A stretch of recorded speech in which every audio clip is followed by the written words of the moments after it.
ഒരിക്കൽ യേശുനാഥൻ ഗലീലി കടൽത്തിരയിൽ തോണിയേറി വല വീശിപ്പോണോരെ കണ്ടേ. അവരോടന്ന് ചൊല്ലി സ്നേഹമോടെ ദൈവദൂതുകൾ.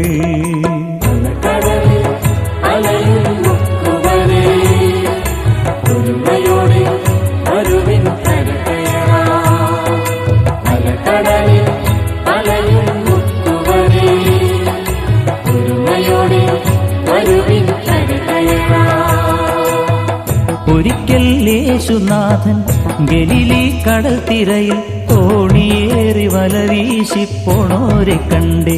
അവരോടന്ന് ചൊല്ലി സ്നേഹമോടെ ദൈവദൂതുകൾ.